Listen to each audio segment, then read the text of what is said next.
Ponte pra Terabithia é aquele típico filme que você coloca pra assistir numa tarde chuvosa pra acompanhar uma história fofa, bem a cara da sessão da tarde, e quando você menos espera, você já adquiriu 4 tipos diferentes de trauma e depressão 2. E é por isso que ele é tão bom.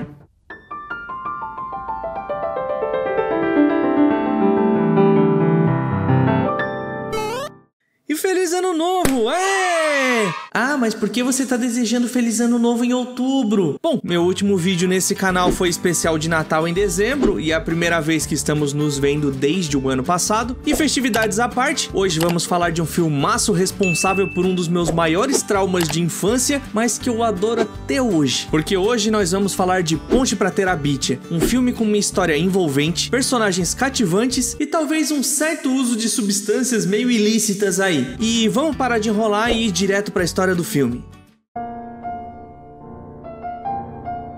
O filme começa mostrando um menino chamado Jesse, interpretado pelo nosso querido Pita de Jogos Vorazes. E o Jesse chega em casa deixando na porta um tênis dele que tá todo velho e desmanchando inteiro. E aí ele vai chegando na cozinha, onde podemos ver os seus pais e mais 4 irmãs, 2 mais velhas e 2 mais novas. E assim, a família do Jesse é uma família que tá passando por dificuldades financeiras, até porque com essa quantidade de filhos eles provavelmente nem televisão devem ter. E enquanto eles tomam um café da manhã, a mãe do Jesse joga o tênis dele fora antes que ele termine de se decompor no pé do menino. Mas como a família não tá com dinheiro para comprar um outro par de tênis, ele acaba sendo obrigado a ir pra escola com um tênis rosa e branco que era de uma das irmãs mais velhas dele. E assim, eu não acho um problema o menino usar rosa e tal, mas todo mundo sabe que se o menino aparecer com qualquer peça de roupa ou material escolar dessa cor na escola, ainda mais naquela época, ele com certeza vai sofrer muito bullying. A história se passa nos Estados Unidos, que é a capital mundial do bullying, pelo menos de acordo com a maioria dos filmes, séries e desenhos com personagens crianças ou adolescentes. Então é óbvio que ele vai sofrer bullying. E então, para tentar esconder esse rosa do tênis, o Jesse pega uma canetinha preta e começa a pintar o tênis de preto, que sinceramente chama muito mais atenção do que o rosa que já tava no tênis, até porque nem era um rosa muito forte, ele era bem clarinho. E antes de ir pra escola, o Jesse conserta um cano lá da casa e já sai correndo para pegar o ônibus, deixando todos os irrigadores do lugar ligado. Subindo no ônibus, uma menina da escola chamada Janice simplesmente joga uma fatia de pão com geleia nas costas dele e beleza que tu tá querendo zoar o rapaz, causando traumas que vão seguir ele pelo resto da vida até o momento da sua morte, mesmo ele fazendo terapia semanalmente para poder seguir a vida sem chorar no banho todos os dias e tal, mas desperdiçar comida já é um pouquinho demais, não acha não? E durante a aula, 2 moleques chatos pra uma desgraça ficam enchendo o saco do Jesse, não só por causa do tênis, mas também pelo fato dele estar desenhando durante a aula. A aula então acaba sendo interrompida pelo diretor que vem apresentar uma aluna nova, a Leslie, que já chega derrubando um monte de livro da própria mochila e tal, causando uma situação que pros alunos acaba sendo meio engraçada. E no intervalo das aulas vemos a Janice, aquela mesma que jogou o pão no Jesse antes, cobrando para as pessoas poder usar o banheiro da escola. Então a Leslie de cara já começa meio que peitar ela, zoando, contando uma história, mas no fim das contas ela acaba sem poder usar o banheiro também. Então depois chega o momento que é o mais esperado pro Jesse desse dia, que é uma corrida que vai acontecer entre os meninos da escola, incluindo ele, mas então a Leslie se posiciona pra correr também com eles. E o pessoal sai disparado, o Jesse segue correndo, passando aquele chatão que tava incomodando ele na aula e tal. E eu achei muito fofo que enquanto o Jesse corre, a irmã mais nova dele fica correndo do lado na torcida, dizendo que ele vai conseguir, torcendo muito por ele, e isso realmente foi muito fofinho. E eu não tinha falado sobre essa irmã mais nova dela ainda, mas o nome dela é Maybell, e ela é muito fofa, extremamente apegada ao irmão, ela admira ele com todas as forças, e pena que em Once Upon a Time estragou qualquer carinho que eu teria por essa atriz, porque o personagem dela lá só me restou ódio. E no fim das contas, a Leslie ultrapassa todos os meninos, incluindo o Jess, que estava em primeiro. Ela vence a corrida, vai cumprimentar o Jess, mas ele é um mau perdedor e sai dali sem falar com ela, ignorando completamente. E é muito bom que nessa cena, que mostra um pouco de inquietação e tal, do nada um daqueles meninos que tava enchendo o saco do Jess antes lá na aula, leva um soco no braço do outro chato lá simplesmente de graça. Aí então a aula acaba, o Jess e a Maybell descem do ônibus na frente da casa, a Leslie então desce atrás, o Jess pergunta pra ela se se ela tá seguindo ele, mas aí ela aponta dizendo que mora na casa do lado, sendo a sua nova vizinha. E tá se achando demais esse Jazz, né? Até porque se alguém fosse seguir ele nessa história, seria ele seguindo ela, já que ela é mais rápida que ele, e ele que lute pra conseguir chegar perto dela ou ultrapassar o lugar que ela tá. A Maybelle então pergunta se a Leslie tem irmãs, ela diz que não, que é filha única, então a menina pergunta se ela tem Barbies pra brincar. O Jazz então chega em casa, pega o caderno de desenhos dele, fica irritado que a Maybelle desenhou nesse caderno, e ele vai lá reclamar com ela. Então o pai dele vem e meio que caga completamente pro fato do Jazz estar incomodado com alguma coisa, inclusive ele até olha pro caderno de desenhos do menino e ignora completamente, dizendo que ele tem que fazer os serviços da casa. E assim, eu não falei isso até agora, mas como o Jazz é o único filho menino, todo o trabalho pesado da casa sobra pra ele, porque o pai dele trabalha fora, trabalha muito pra tentar manter as contas, então o Jazz meio que fica como o homem da casa, por assim dizer, mesmo ele ainda sendo uma criança ali, passando pra pré-adolescência nesse momento. E assim, é totalmente justo os filhos ajudarem os pais com coisas de casa, mas o que pega mesmo é que tem 5 filhos na casa, beleza, um deles é bebê, sendo que 2 dessas filhas são mais velhas que o Jazz, só que ele acaba tendo mais responsabilidades e é cobrado constantemente por mais coisas enquanto elas estão livres, justamente pelo fato dele ser o único filho menino. E ainda pra ajudar ainda mais no psicológico do Jazz, vemos o pai sendo super cuidadoso e carinhoso com a Maybelle, cuidando das flores que ela escolheu plantar, tratando com todo amor e carinho, enquanto o Jazz tá ali fazendo todo o trabalho depois de ter sido repreendido pelo pai, simplesmente. No outro dia, então, rola a aula de música com a professora Edmonds, eu acho que é assim que se fala, que é interpretada pela Summer de 500 Dias com Ela, e o Jazz fica hipnotizado, admirando a beleza da professora e tal. E se ele soubesse como o Tom fica todo f***do caquético desgraçado da cabeça por causa dela em 500 Dias com Ela, ele não estaria tão animado assim com a professora não. Apesar de que pelo plot do filme talvez não seja culpa dela não, tá? Mas isso é história para outro vídeo. A aula passa, no ônibus de volta para casa, a Leslie percebe que o Jazz tá desenhando, ele esconde o desenho dela, ela oferece um chiclete e é claro que ele aceita esse chiclete dela. E aí que temos meio que o início de uma grande bela amizade, infelizmente não muito longa, mas uma grande bela amizade. E aí o filme corta pra casa do Jazz, onde vemos as irmãs brigando pelo controle da TV, ou seja, eles realmente tinham TV em casa e mesmo assim tiveram 5 filhos. Às vezes o sinal é ruim, vai saber, né? Isso aí tudo vai acontecendo enquanto o Jazz escuta os pais discutindo sobre os problemas financeiros e sobre a mãe dele ter que pegar um trabalho extra também pra completar a renda e tal. E aí na escola, Leslie acaba vendo os desenhos do Jazz, elogia, ele fica totalmente em choque com isso, até porque deve ser realmente a primeira vez que alguém elogia os desenhos dele de verdade. E aí durante a aula, a professora convida a Leslie pra ler um poema que ela criou, no caso que a Leslie criou, e o poema ele é super bonitinho, é bem lúdico, e depois da leitura a professora passa um dever de casa dos alunos assistirem um programa de TV muito específico. A Leslie então comenta que não tem TV na casa dela, o que é um tanto irônico, já que a família que não tem TV em casa tem só um filho. E assim, eu acho que isso até justifica bem o fato de uma criança da 5ª série, numa época em que a TV tava bem alta, começando a dominar pra valer as casas lá nos anos 70, gostar muito mais de ler do que ver TV. E durante todo esse papo ainda rola toda uma zoada naquele chatão da sala que tava incomodando antes. Então escolha outro tema e escreva sobre. Sobre como é a vida na caverna.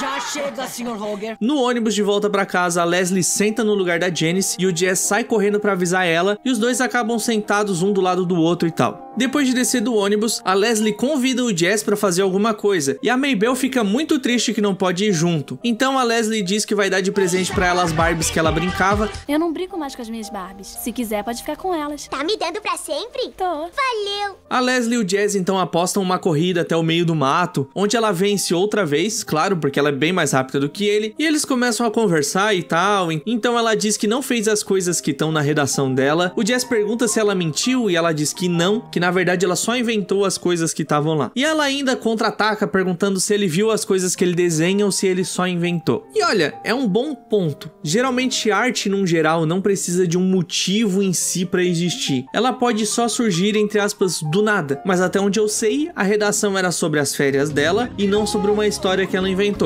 muito malandrinha ela nesse caso, né? E no meio da conversa eles encontram uma corda. O Jazz diz que não confiaria numa corda velha, mas a Leslie convence ele a pegar essa corda e se balançar por cima do rio que tem ali. E os dois então vão conversando e ela propõe que eles tenham um lugar pra eles, um tipo de reino mágico que só surge quando eles se balançam nessa corda para o outro lado. Que ideia maluca é essa? Essa menina não deve estar muito bem não, hein? Os dois então, depois de pular pro outro lado da água, começam a andar pela floresta. E a Leslie, enquanto ela vai narrando as coisas fantásticas que aconteceram nesse lugar, tal qual um mestre de RPG, até que eles encontram uma árvore toda velha. Ela então diz que eles foram enviados para libertar os seres desse reino, enquanto grita junto ao vento. Então os dias vão passando, os dois vão levando várias coisas pro forte deles lá nesse reino, que no caso é a casa na árvore, e vão consertando o lugar, se divertindo, se conectando cada vez mais como bons amigos. E a gente consegue perceber que o Jazz começa a ter até um semblante mais feliz, diferente de como ele tava no começo do filme, com toda a vida dele numa bagunça do jeito que tava. E então no ônibus, a Janice finge que o Jazz derrubou ela e o motorista manda ele sair do ônibus, fazendo ele ir a pé pra casa. Quando ele chega em casa, lá na parada do ônibus, ele vê a Leslie esperando ele toda suja de ketchup, que a Janice jogou nela, e ela pede pra se limpar na casa do Jazz. Então, lá no forte deles, os dois começam a conversar e a Leslie fala que os pais dela são escritores de ficção, que trabalham em casa e tal, e eles até chegam no assunto sobre cada um ser quem é, independente do que os seus pais são e tal. É uma conversa bem legal, bem bonitinha e tal. E no caso, ele cita que ela gosta de inventar coisas porque é filha de escritores, e ela rebate dizendo que o pai do Jazz trabalha numa loja de ferramentas e que ele não entende nada de ferramentas, deixando mais claro que você é você e não seus pais. E no meio dessa conversa, ela até chega a citar que mesmo os pais dela trabalhando em casa, ela não passa muito tempo com eles, justamente por eles estarem trabalhando quase o tempo todo.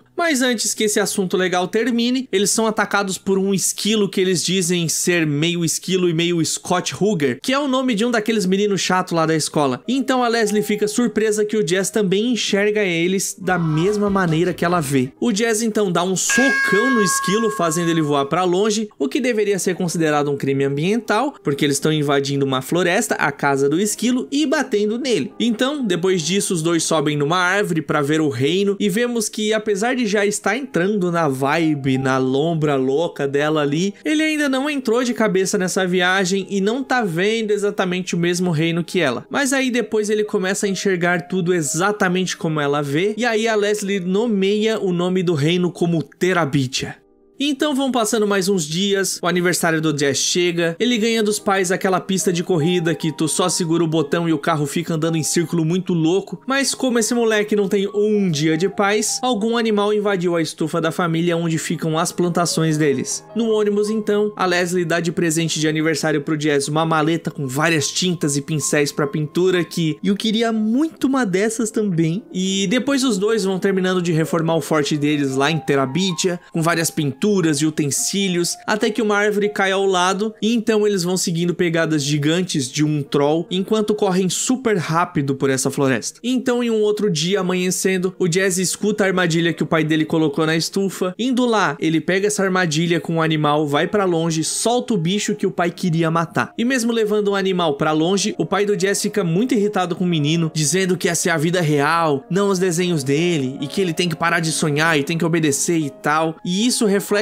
totalmente no Jazz, que passa o dia pensativo, ele fica em silêncio, fica super negativo, até na aula de música, que antes era um lugar que ele ficava totalmente alegre. E aí depois vem até uma cena super triste que o Jazz estava desenhando na cama dele à noite. O pai entra no quarto, dá um boa noite bem fofo pra Maybelle, ele olha pro Jazz e manda só ele apagar as luzes, e depois que o pai sai do quarto, o Jazz sozinho fala boa noite pro pai dele. Então no ônibus a Leslie fala sobre os dois caçarem o troll, mas o Jazz responde igual o próprio pai, dizendo que ela tem a cabeça nas nuvens e tal. E ainda batido lá na escola, o Jazz vê a Maybelle vindo pra ele dizer que a Janice roubou os bolinhos dela e que tem que pagar pra usar o banheiro. Então a Leslie começa uma rebelião contra a Janice, mas sem muito sucesso. Então, depois desses dias deprimido, o Jazz entrega pra Leslie um papel convocando ela pra uma temporada de caça aos trolls. E quando a Leslie chega em Terabithia, ela encontra o Jazz com um cachorro no colo que ele adotou para dar de presente para ela, dizendo que esse é o novo farejador de trolls do reino. A Leslie então dá o nome de Príncipe Terrian pro cachorro, e eles encontram um troll que persegue eles e tem fraqueza a sentir cócegas. E depois de se livrar do troll, os dois começam a pensar sobre o ponto fraco da Janice e chegam à conclusão de que ela deve gostar de alguém e esse com certeza deve ser o ponto fraco dela. Então os dois têm uma ideia horrível. Sério, não façam esse tipo de coisa com ninguém, nem em 1º de abril, nem com seu maior inimigo, nem com a pessoa que você menos gosta. Não faz isso. Porque por mais que a Janice seja uma arrombada, desgraçada, que mereça muita coisa de ruim, eita só, mas que galinha filha da puta! Isso que eles fizeram vai além de tudo, mexe com o amor. Isso é uma parada super delicada porque mexe totalmente com os sentimentos da pessoa e como ela é por dentro. E com certeza era melhor acertar a cabeça dela com um taco de golfe do que fazer isso que eles fizeram. Eles simplesmente decidem escrever uma carta pra Janice, fingindo ser o menino que ela gosta, se declarando pra ela e chamando ela pra se encontrar com ele na saída da escola pra irem pra casa juntos. O Jazz então coloca essa carta escondida na mesa.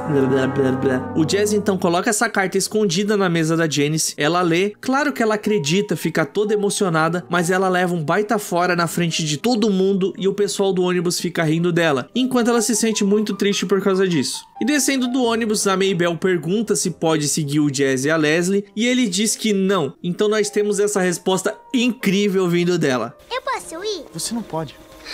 Esse é um país livre. E aí, eles percebem que os pais da Leslie terminaram o livro e estão fazendo coisas pela casa. E aí a Leslie leva o Jazz pra conhecer os pais dela, e aí eles simplesmente colocam o menino pra trabalhar pintando a parede da casa deles, porque já não bastava ter que trabalhar em casa, vai trabalhar na casa dos outros também. Mas pelo menos dessa vez ele tá se divertindo e até acaba sendo elogiado pelo pai da Leslie no processo. No fim das contas, a pintura fica uma bosta, toda torta. Que beleza, ficou ó. Uma bosta. Mas isso não importa, porque eles gostaram e se divertiram durante essa pintura. E até ficaram apreciando o sol da tarde batendo na parede com uma pintura nova, tal qual uma galera que fica aplaudindo o sol nascer. E eles com certeza não têm TV porque venderam pra comprar droga. E não adianta o que falem pra me convencer do contrário. Inclusive, essa cena tem um negócio bem legal, que a Leslie divide pipoca com o Jazz enquanto eles estão olhando a parede, o que é o completo oposto do que acontece na casa dele, que as irmãs não dividem nada com ele. E aí depois disso ele vai pra casa, o pai diz que ele vai assumir uns trabalhos no fim de semana e que o Jazz vai ter que cuidar de mais coisas na casa ainda. E o Jazz responde o pai dizendo que uma das maiores recompensas que a vida pode dar é a chance de trabalhar duro em algo que vale a pena, como se fosse ele que tivesse inventado essa frase. Mas na verdade quem falou essa frase pra ele foi o pai da Leslie. E então na escola o Jazz é derrubado, deixando o caderno de desenho dele cair. A professora vê o caderno dele, vê os desenhos, elogia os desenhos dele, e é claro que o Jazz fica todo bobo por causa disso,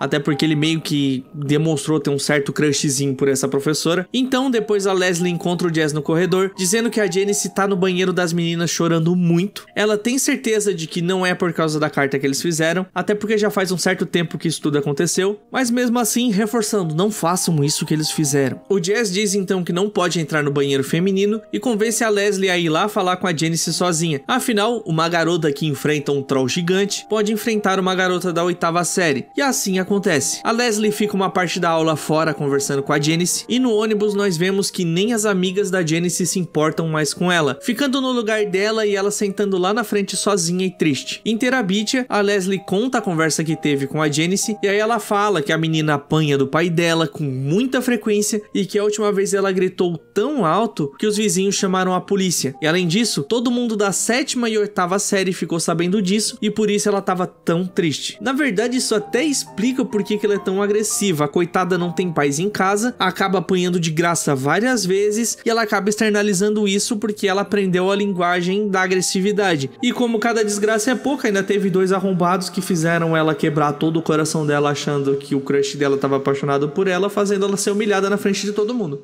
Então, a Leslie diz que mostrou uma certa empatia com a Janice, falando com ela que todo mundo da sala dela também riu por causa da história da falta de TV, e que ela entendia o que ela estava passando, pelo menos na questão da escola, do pessoal rir, do bullying e tal. Ela aconselhou a Janice a fingir que não sabia do que as pessoas estavam falando, porque logo elas iriam esquecer e mudar de assunto, até porque toda semana tem alguém novo pra zoar e algum acontecimento novo nas escolas, né? E aí então começa a chover, os dois correm na chuva, o Jazz diz que não consegue ir com ela pra Terabitia no fim de semana, porque tem muita coisa de casa pra fazer, e domingo vai pra igreja, e ela meio que se convida pra ir junto com ele. Depois de ir à igreja, a Leslie, a Maybelle e o Jess começam a falar sobre a Bíblia e tal, e rola uma conversa até que bem interessante sobre a interpretação do livro, sobre obrigações, medo, céu, inferno, coisa e tal. Em casa, o pai do Jazz entrega um molho de chaves pra ele, pedindo pra ele pegar uma furadeira na estufa, e na manhã seguinte, o pai do Jazz acorda ele perguntando onde estão essas chaves. O Jazz fica procurando desesperado, o pai dele fica irritado porque as chaves do trabalho estão naquele molho e vai ser descontado do salário dele se ele não achar essas chaves. Então o pai do Jazz começa a zombar ele, dizendo pra ele desenhar dinheiro, e o Jazz acaba ficando irritado e responde o próprio pai. No ônibus da escola, o Jazz descobre que a Maybelle pegou as chaves escondido porque a Leslie queria coisas de metal pra soar como sinos para Terabitia. Então depois da aula, o Jazz e a Leslie correm até Terabitia para recuperar essas chaves, mas chegando na corda percebem que a correnteza subiu muito depois da chuva, mas eles atravessam mesmo assim. E enquanto eles caminham até o forte deles, o Jazz vai desabafando e eles veem uma sombra correndo nesse reino. No caminho, eles são atacados por mais animais perigosos e o Jazz dá mais um socão em um bicho, mas dessa vez usando um braço de metal. Mano, esse menino vai simplesmente destruir toda a fauna dessa floresta na base da porrada, não é possível? Depois disso, eles vão correndo até o forte, onde são cercados por mais bichos daqueles, mas eles acabam recebendo a ajuda de pequenos guerreiros insetos voadores iradíssimos. O Jazz então sobe na árvore para pegar as chaves, mas ele é derrubado por uma águia peluda que representa o outro chatão lá da escola que fica enchendo o saco dele. Mas antes que ele possa cair no chão, ele é salvo por aquele troll gigante de antes. E esse troll é muito bizarro, porque ele é grandão, todo torto, e tem a cara e a voz da Janice, a mesma menina lá da escola. Depois dele ser salvo pelo troll, volta a chover, os dois atravessam a corda pra fora de Terabitia. No caminho pra casa, eles se despedem numa cena lindíssima e que tá na memória de muita gente, talvez não de maneira muito positiva. O Jazz então volta pra casa, ele devolve as chaves do pai, que fica até meio bugado, como se devolver as chaves tivessem sido algo incrível. Então no sábado de manhã, o Jazz recebe uma ligação da professora convidando ele pra ir no museu com ela, e não é por nada, eu sei que foi na intenção de incentivar o menino a seguir com as artes e tal, mas não é meio estranho uma professora simplesmente ligar pra um aluno convidando ele pra dar um rolê com ela, fora do horário de aula, só os dois, com um acréscimo de que esse aluno ainda é uma criança da 5ª série?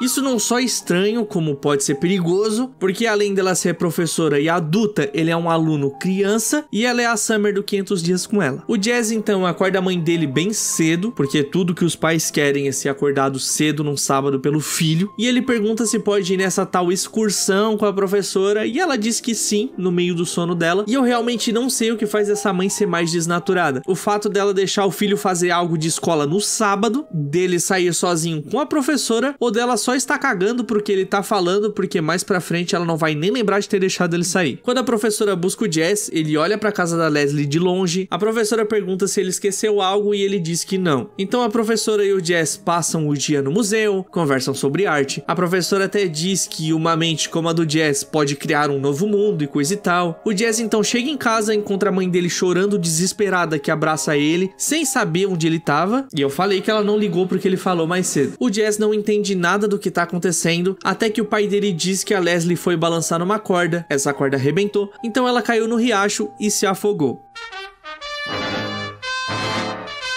O Jazz não acredita, chama o pai de mentiroso, sai correndo desesperado de casa, então ele vê a polícia na frente da casa da Leslie, ele volta pro quarto dele, coloca um armário na porta, vê um desenho que ele fez da Leslie e acaba dormindo ali mesmo. O pai do Jazz então vai no quarto, guarda as coisas do filho enquanto ele dorme, e no dia seguinte, o Jazz e seus pais vão até a casa da Leslie pro funeral. Chegando lá, o pai da Leslie agradece ao Jazz, dizendo que ele foi o melhor amigo que ela já teve na vida inteira. O Jazz acaba vendo a professora e diz pra ela que eles deveriam ter convidado a Leslie, porque ela iria gostar de ter ido com eles. Na escola, aquele chatão faz uma piada com a morte da Leslie, então o Jazz dá um soco na cara dele, igualzinho como ele fez com os esquilos lá em Terabitia. A outra professora então pede pro Jazz ir pro corredor, mas ao invés de dar uma bronca nele, na verdade ela é empática, ela fala sobre como se sentiu quando o marido morreu e como deve estar sendo dolorido pra ele. No corredor, aqueles moleques chatos empurram o Jazz e aparentemente a Janice não gostou muito dessa situação. No ônibus, o Jazz vê um desses moleques vindo com o nariz todo estourado, segurando sangue. Então a Jenny se senta do lado dele e dá um oi. E até que faz bastante sentido ela se compadecer com a situação. Não só ela era agressiva em reação ao que acontecia na casa dela, e não por ser uma pessoa má, mas como a Leslie foi uma pessoa que ajudou e tratou ela como ser humano no momento em que ela realmente precisava. E chegando da escola, o Jess corre até a corda para ter a Bitia e vê que ela tá partida e uma árvore tá caída, fazendo um caminho entre a casa dele e o reino. Enquanto o Jess está na floresta, a Maybelle aparece chamando por ele. Ele confunde a voz dela com a da Leslie e sai correndo desesperado, se frustrando quando ele percebe que é a irmãzinha chamando ele. Ele briga com ela por ela estar lá, mas ela diz que estava preocupada com ele. Então o Jess fica ainda mais irritado porque esse é o lugar dele e da Leslie. Então ele perde o controle e empurra a irmã, que vai embora correndo e chorando. O Jess então começa a jogar no riacho as tintas que a Leslie deu pra ele de presente de aniversário, e mais uma vez ele vê aquela mesma sombra em Terabithia.